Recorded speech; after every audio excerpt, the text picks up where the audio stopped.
ilmahaaga haddaa u tababartid inay aabood cadow ku noqdaan haddaa habeenii maalin dhaqan iyo dabeecad ay ku tahay inaa exkaaga markuu ciil ku qabtaba asaga ku qarabaxdid mida kuu sheega ilaahay dhinaciisuna wax ma kuu jiro adduunkan oo ku lug go'san tahay cunugan asaga ma ku dhihin idhal adaa adduunkan keentay ilaahay yaa keenay balse ilmaha caafimaadkooda ku jiro labada waalidbo inay xiriir la leeyihiin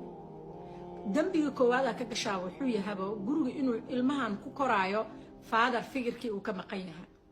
hadda ugu sii dartid hadan ina aabiis caaysid markaas ay ku xanaaqdid ba aabiis hadal haysid ana waxaan idin qabtana saa idin yeelaniin kini dhalawuni tuuray ana san amaanta dhan kuma la sheegatid hal mida ku sheegan ilmahaas ato barano si aabahood markay soo xumeeyaan qofka ku xiga adiga waa ninkaaba jaanis haysto even hadduu 9 sano jiro uu guursado ilmo dhalaa adiga laakiin man ishoy 9 sano iska daaye food hadii la gaaro saacadaada afkay ka soo xirantay marka ilmo cadow ah guriga ku korsanay si bulshada wax fiican ugu soo kordhisid isxaan naftaada u sameey ilmahan isxaan u sameey ilmahan waalidkooda u ogolaada inay xiriir caafimaad la suubiyaan warkas mani cadeen mismani cadeen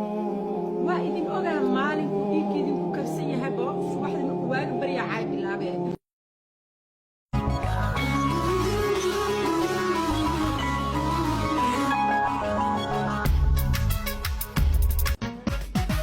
hawladak ayaa loo maraa hadaf rumaytiise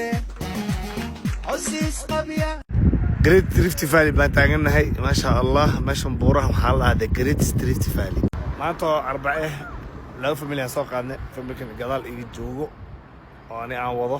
Cabdiraxmaan family kilo wada maanta Wednesday shacaylki qabyoobayo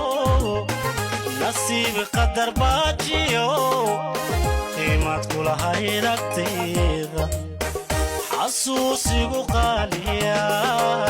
qiimad kula hayragteeda xasuusigu qaaliya